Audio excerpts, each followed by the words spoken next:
जो जितने समय के लिए संसार में आया है उतने समय ही रहेगा, और जब जिसके जाने का समय हो जाएगा वो संसार से चला जाएगा, चाहे भगवान का पिता ही क्यों न हो।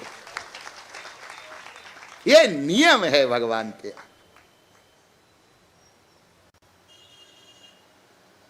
और हम लोगों का भी समय निर्धारित है, हमारा भी समय निर्धारित है।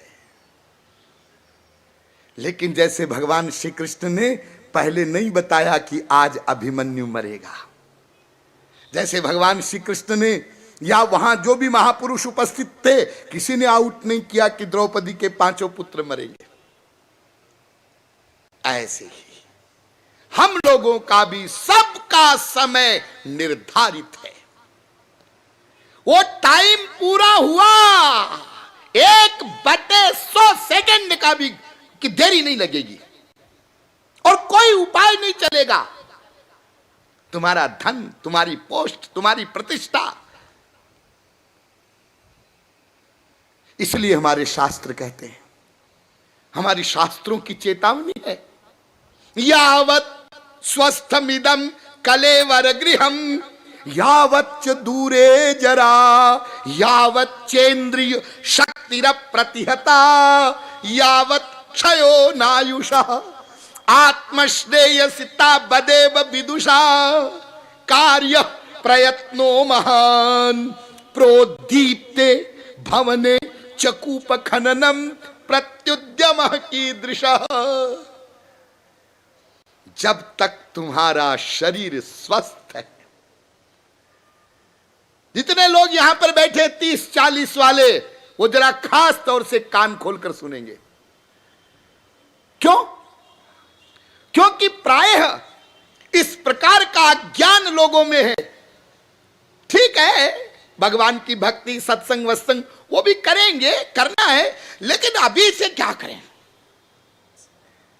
अरे अभी तो हमारे साहब मौज मजा उड़ाने के दिन है, खेलने खाने के दिन है। अभी तो हम 25 साल के हैं, अभी अभी हमारा ब्याह हुआ है, अभी से क्या सत्संग फत्संग कर लेंगे?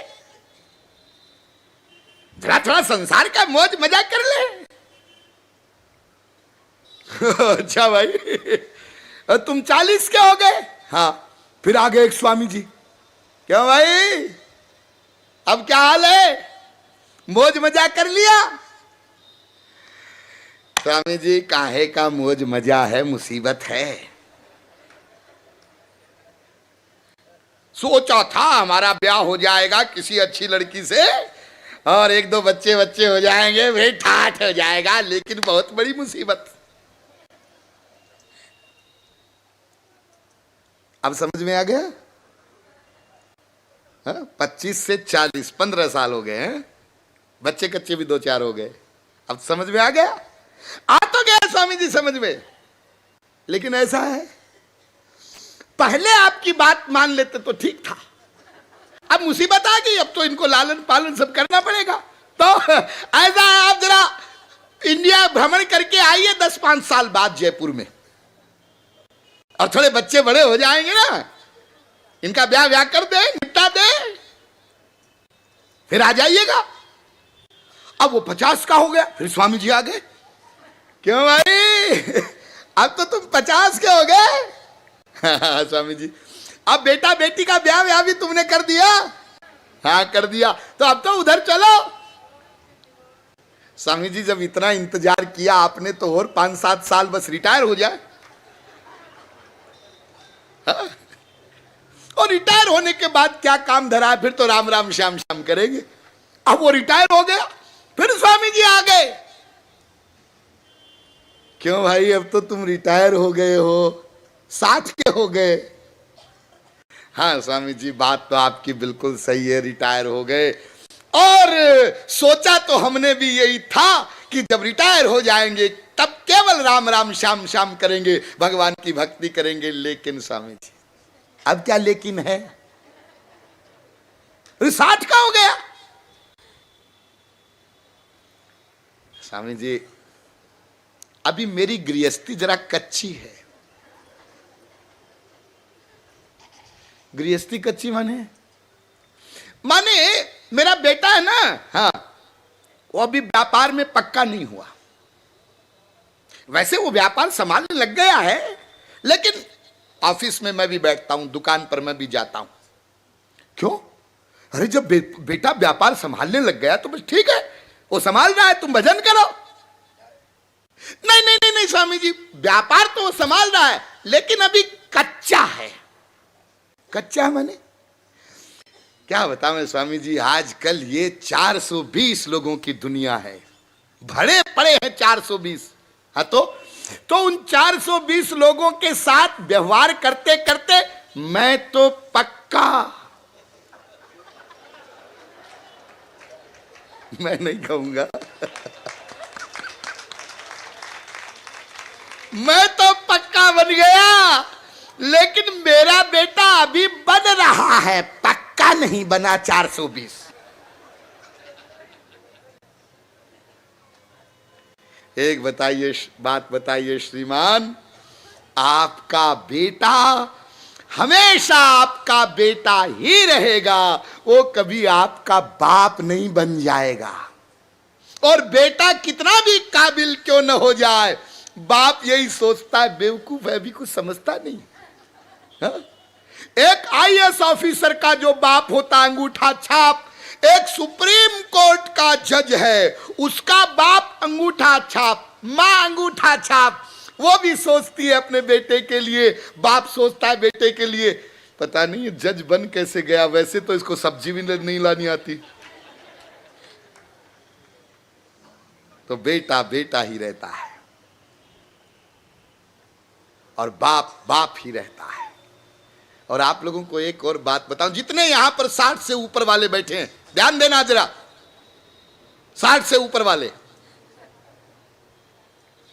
वो बेटा बहू तुम्हारे अकेले में बात करते हैं, ये पिताजी कब पिंड छोड़ेंगे, ये कुंडली लगा करके बैठे रहते हैं गल्ले पर, बैंक बैलेंस रोज देखते हैं, कब पिंड छूटेगा इनसे। और उन बेटा बहुओं को ज्यादा सताओगे ना तो वो ये मनाने लग जाएंगे कि ये माँ बाप से छुट्टी कब मिलेगी। हा? इसलिए जो 60 से ऊपर वाले हैं, तुम अपना परमार्थ करो और उनको जितना तुमने समझा दिया उनको काम करने दो, उनको डिस्टर्ब मत करो। तुम जितना समझा सकते हो समझा दो बस। और वो यही चाहते हैं,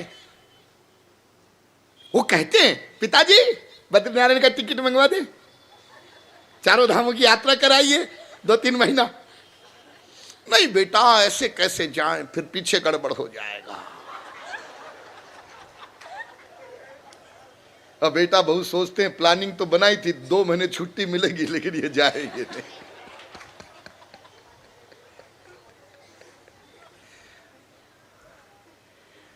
तो हम लोग अपनी कमजोरी को छुपाने के लिए, ध्यान देना, याददाश्त अच्छी हो तो डायरी में लिखना, अपनी कमजोरी को छुपाने के लिए ऐसा हिसाब किताब बैठाते हैं और ऐसा बोलते हैं वो दिन आएगा जब हम केवल भगवान की भक्ति करेंगे, लेकिन वो दिन कभी नहीं आता, कभी नहीं आता। इसलिए हमारे शास्त्र कहते हैं, ऐ मनुष्यों, जब तक तुम्हारा शरीर स्वस्थ है, यावत स्वस्थमिदम्,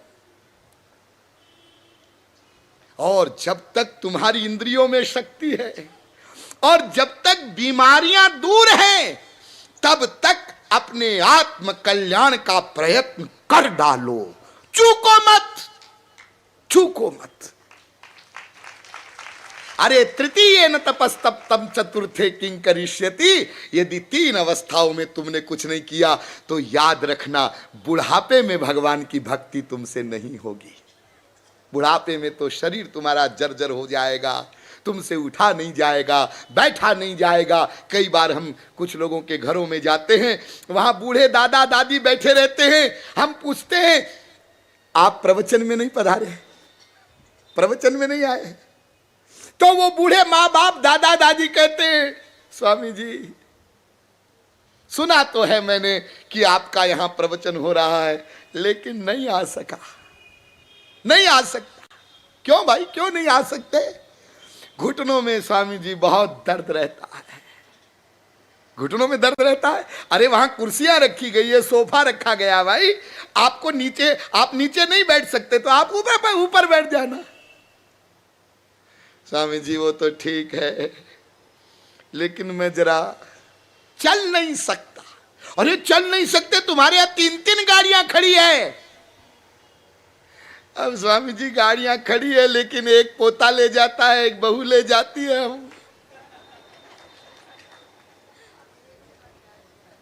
और फिर भी आ जाऊं, दिखाई नहीं पड़ता ठीक से और सुनाई भी नहीं पड़ता।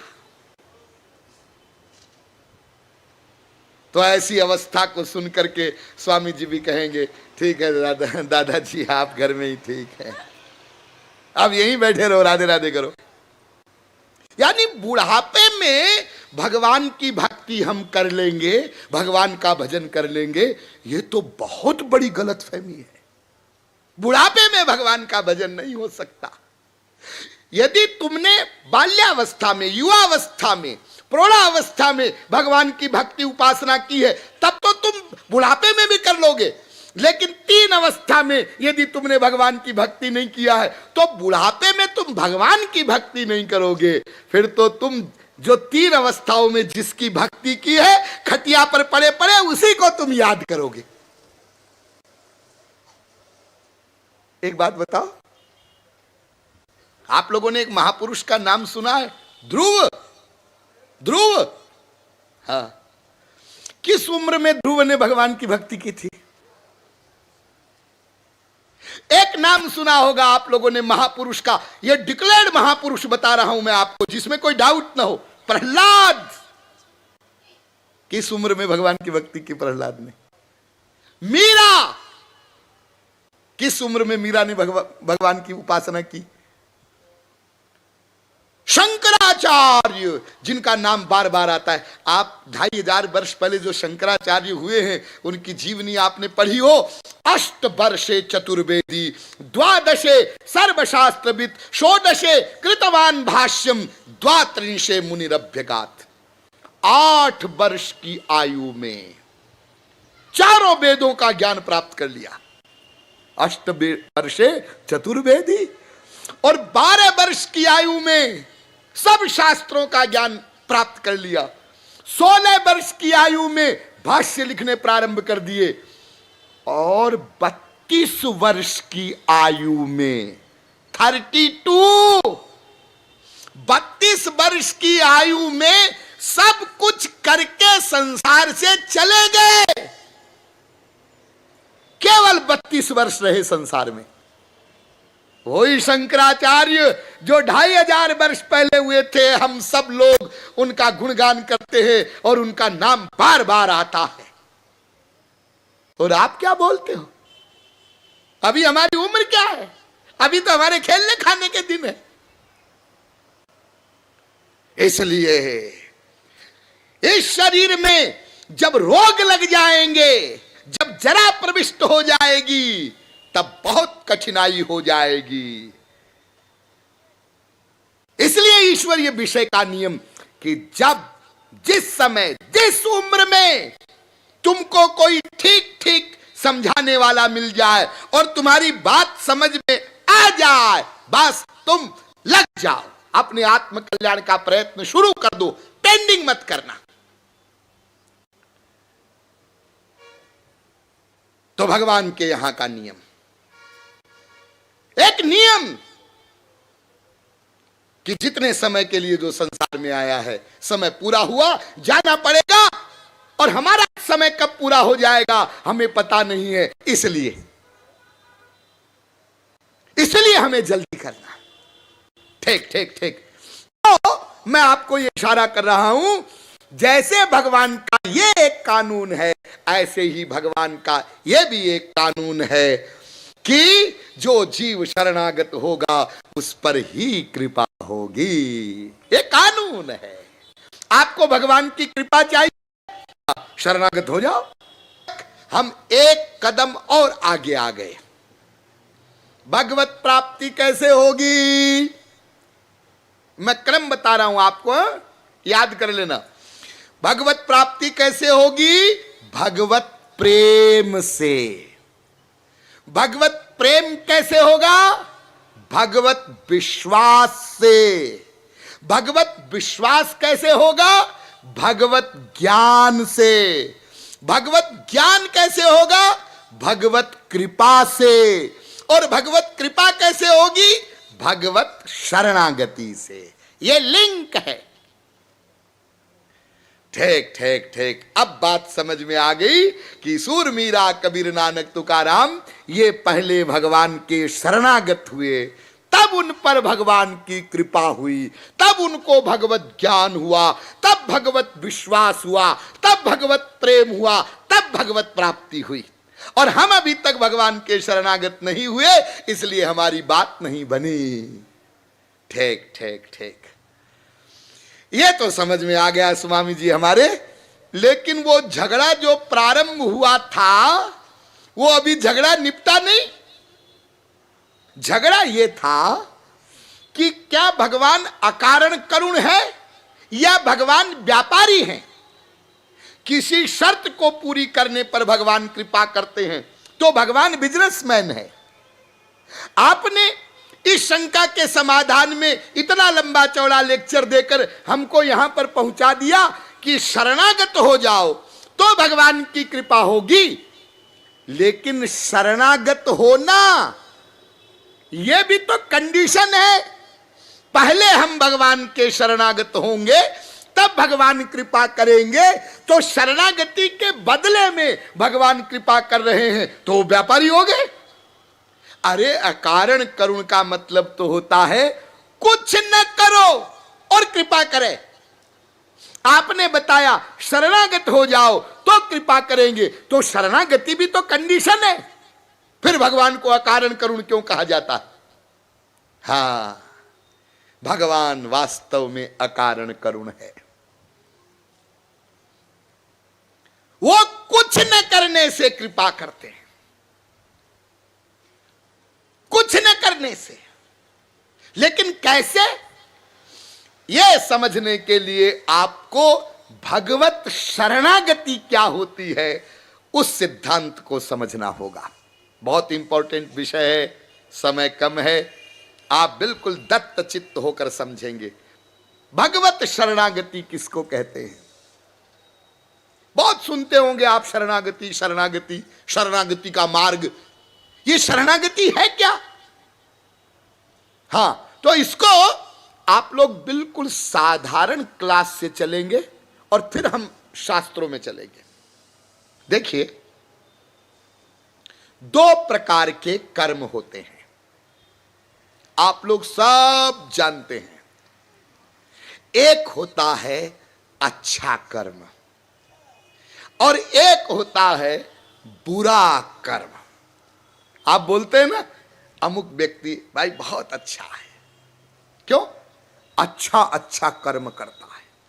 और अमुक व्यक्ति बहुत बुरा है, क्यों? बुरा बुरा कर्म करता है। ठीक, तो एक अच्छा कर्म एक बुरा कर्म, दो प्रकार के कर्म होते हैं। हाँ, और ये भी आप लोग जानते होंगे, अच्छे कर्म का फल अच्छा और बुरे कर्म का फल बुरा।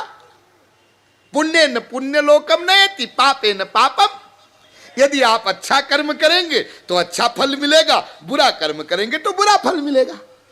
तीसरे प्रकार का कोई कर्म नहीं, तीसरा कोई फल नहीं। आप लोगों में से कुछ लोग कह सकते हैं, स्वामी जी तीसरे प्रकार का भी एक कर्म हो सकता है, होता है। वो क्या? अच्छे बुरे का मिक्सचर। अच्छा चलो बाबा, इसको भी रख लो। वैसे वो कोई तीसरे प्रकार का कर्म नहीं है, लेकिन चलो रख लो। एक अच्छा कर्म एक बुरा कर्म, एक अच्छे बुरे का मिक्सचर। तो जो अच्छे बुरे का मिक्सचर होता है उसका फल क्या होता है? उभाभ्यामेव मनुष्य लोकम, मृत्यु लोक की प्राप्ति। अब यह पता करो कि ये भगवान की शरणागति अच्छा कर्म है कि बुरा कर्म है कि अच्छे बुरे का मिक्सचर है। आप लोग कहेंगे विचार करने की क्या आवश्यकता है, तीनों में एक प्रकार का कर्म तो होगा और वो हमने किया तो भगवान ने कृपा किया, तो भगवान अकारण करुण कहां है? नहीं नहीं नहीं नहीं, जल्दीबाजी नहीं करिए, जरा गंभीरता से विचार करिए। ऐसा लगता है कि भगवत शरणागति इन तीनों प्रकार के कर्मों में से कोई सा भी कर्म नहीं है। क्यों? अच्छे कर्म का फल अच्छा होता है, हाँ, बुरे कर्म का फल बुरा होता है, हाँ, और अच्छे बुरे के मिक्सचर का फल मृत्युलोक होता है, हाँ, और भगवत शरणागति का फल क्या होता है? इन तीनों में से कौन सा होता है? कोई भी नहीं। भगवत शरणागति का फल अच्छा नहीं, बुरा नहीं, मृत्युलोक नहीं, भगवत शरणागति का फल तो भगवत कृपा है। इसलिए ऐसा लगता है कि भगवान की शरणागति न अच्छा कर्म है, न बुरा कर्म है, न अच्छे बुरे का मिक्सचर है। इन तीनों से परे कोई विलक्षण प्रकार का कर्म है। क्या है? इसको आप लोग गीता के द्वारा समझिए। भगवत शरणागति का बहुत सुंदर निरूपण गीता में हुआ है। गीता का प्रारंभ हुआ और आप जानते हैं प्रारंभ में अर्जुन ने क्या कहा? गांडीवम स्रंसते हस्ता त्वक्चैव परिदह्यते न च शक्नोम्यवस्थातुम भ्रमति वच मे मनः। अर्जुन कहता है भगवान श्री कृष्ण से कि महाराज मेरा तो गांडीव खिसक रहा है और त्वचा जल रही है और सीदंती मम गात्राणि, मेरा तो शरीर शिथिल हो रहा है, मुंह सूख रहा है, पसीना आ रहा है, बीपी हाई हो रहा है, चक्कर आ रहे हैं। और धनुष को, हथियारों को छोड़ करके रथ पर मुंह लटका के अर्जुन बैठ गया। मैं युद्ध नहीं करूंगा। कमाल देखिए, भगवान श्री कृष्ण को द्वारिका से अर्जुन ले आया। ये कथा आपने सुनी है ना? ले आया, दोनों सेनाएं आमने सामने खड़ी हो गई, हां, और पांचजन्यम ऋषिकेशो देवदत्तन धनंजय शंख बज गए। शंख बजने का मतलब रणभेरी। भगवान श्री कृष्ण ने भी शंख बजा दिया, स्वयं अर्जुन ने शंख बजा दिया। ये शंख बजाने का मतलब क्या? मतलब युद्ध शुरू हो, युद्ध शुरू हो। और ऐसे ऐन वक्त पर अर्जुन बदल गया, कहता है मैं युद्ध नहीं करूंगा। अरे पहले ही मना कर देते। ये सेनाएं सामने खड़ी हो गई ऐन वक्त पर। और जब भगवान श्री कृष्ण ने पूछा कि तुम युद्ध क्यों नहीं करोगे, कारण बताओ, तो कारण सुनो अर्जुन क्या बताता है। ये गुरुजन मारे जाएंगे, बंधु बांधव मारे जाएंगे, स्त्रियां विधवा हो जाएंगी, संतान वर्ण शंकर होगी, तो पाप लगेगा, तो नरक मिलेगा। तो क्यों अर्जुन महाराज, आपको पहले पता नहीं था क्या कि कौरवों के पक्ष में कौन कौन है? हाँ पता तो था। तो क्या आपको यह पता नहीं था कि इनको युद्ध के मैदान में मारना है, इनकी पूजा नहीं करना है? नहीं, यह भी पता था। तो फिर तुम पहले बोलते, और सारी तैयारी होने के बाद में बदल गए। यह तो ऐसी बात हुई जैसे किसी का कोर्ट में क्रिमिनल मुकदमा हो और हमारा वकील वहीं जाके बदल जाए।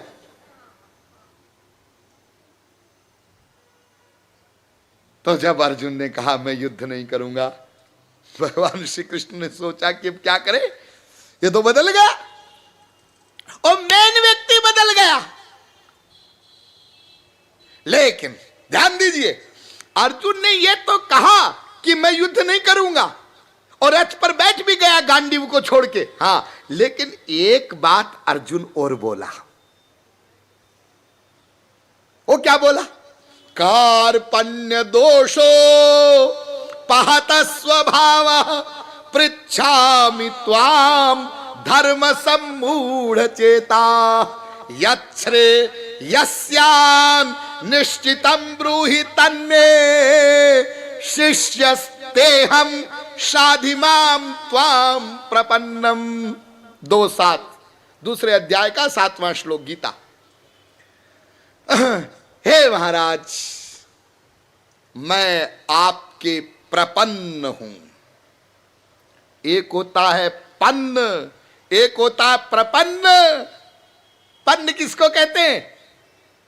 जैसे हम लोग किया करते हैं, मंदिर गए, वहां साष्टांग लेट गए, गुरुजी के पास गए, वहां साष्टांग लेट गए और श्लोक भी बोलते हैं, त्वमेव माता च पिता त्वमेव। हे भगवान, तू ही मेरी माँ है, तू ही मेरा बाप है। ये मुंह से बोल रहे हैं और बुद्धि में एक माँ घर में भी है, एक बाप घर में भी है, और मुंह से बोल रहा है द्रविणम त्वमेव। और बैंक बैलेंस कहां कहां है, सब खोपड़ी में। इसको कहते हैं पन्न। पन्न। अर्जुन कहता है मैं पन्न नहीं हूं, मैं प्रपन्न हूं। प्रपन्न की बड़ी परिभाषा होती है, आगे समय रहेगा तो बताएंगे। कंप्लीट सरेंडर होता है उसमें। तो महाराज मैं प्रपन्न हूं, प्लस ध्यान दीजिए, अर्जुन ने कहा शिष्यस्ते हम, मैं आपका शिष्य, आप मेरे गुरु हैं। अर्जुन ने यह नहीं कहा आप मेरे रिश्तेदार हैं, आप मेरे मित्र हैं, आप मेरे अंशी हैं, आप मेरे स्वामी हैं। ना ना, आप मेरे गुरु हैं और मैं आपका शिष्य हूं। बताइए मैं क्या करूं? सम्मूढ़ चेता, क्या करूं? और जब अर्जुन ने कहा मैं युद्ध नहीं करूंगा, तो भगवान श्री कृष्ण ने कहा अर्जुन, यदि तू युद्ध नहीं करेगा तो ये बुरा कर्म होगा। अपनी सारी वृत्तियों को समेट लेना। जितनी देर तक अभी मैं बोलूंगा जरा भी इधर उधर आपका ध्यान नहीं जाए, तब समझ में आएगा। भगवान श्री कृष्ण ने कहा यदि तू युद्ध नहीं करेगा तो यह बुरा कर्म होगा। बुरा कर्म? युद्ध न करना यह बुरा कर्म है महाराज? हां, बुरा कर्म है महाराज। ये बात तो आपकी कुछ जची नहीं। अरे गुरु की सारी बातें शिष्य को तुरंत समझ में आ जाए पूरी पूरी, तो गुरु शिष्य का नाता ही क्यों कायम किया जाए? नहीं समझ में आ सकती। जो दूरदर्शिता की बात होती है वो जनसाधारण के समझ में नहीं आती, बहुत समय बाद आती है। एक बड़ा रोचक प्रसंग है।